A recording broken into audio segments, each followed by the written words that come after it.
आज आहे सोमवार, तर आज आपण बघूया गोल्डमध्ये कशी मुव्हमेंट येते. जय श्रीराम, मी ऋतिक आणि आपलं आमच्या यूट्यूब चॅनलमध्ये हार्दिक हार्दिक स्वागत. तर गोल्ड डेली टाईम फ्रेममध्ये जिथून आपली अनवॉन्टेड कंट्रीला आहे तिथूनच मुवमेंट आलेली आहे आणि एक रिट्रेसमेंट टाईप येत आहे, म्हणजे रिट्रेसमेंट करायला येत आहे. तर आपण 4 आवरला बघितलं, तर 4 आवरला continuously green green green candle पडत म्हणजे मार्केटवर गेलेलं आहे. आता जर आपण इथून फिब लावली एक,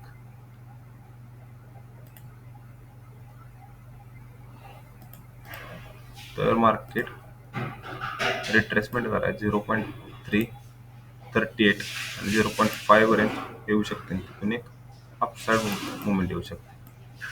ज्यात आपलं पहिलं टार्गेट, म्हणजे काय आपलं टार्गेट ही आहे 2450 तिसरं आहे आणि सेकंड टार्गेट 2470 हे आहे. आता आपण एंट्री प्लॅन कशी करू शकतोय हे तर आपण बघितलं की बाय साईडला एंट्री आपण प्लॅन करू शकतोय. पण एंट्री घ्यायला कारण तर काय पाहिजे ना. 1 आवरला जर बघितलं तर इथंच एक अनवॉन्टेड कॅन्डल पण आहे. मार्केट जर इथून खाली आलं आणि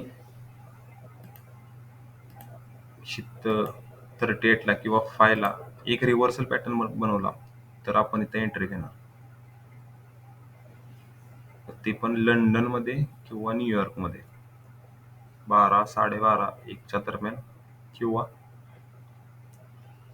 4, 4:30, 5 त्याच्या पुढं. तर आज आपण एक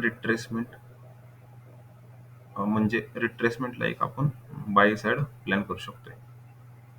आणि जर आपण 1 आवरमध्ये जर बघितलं तर 4 आवरमध्ये तर इथून एक मूव्ह आल्या आणि त्याच्या 61% रिट्रेसमेंट झाल्या.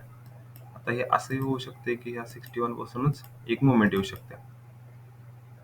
तर बघूया बघूया कुठून बाय करायचं, काय करायचं. पण आपण जी वेट करतोय ती ह्या लेवलचा 38 किंवा 50 या झोनचा वेट करतोय.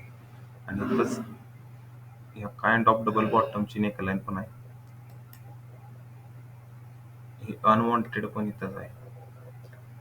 बघूया कसं काय मार्केटमध्ये ते मुवमेंट येत्या. मी अपडेट करेन तुम्हाला. थँक्यू.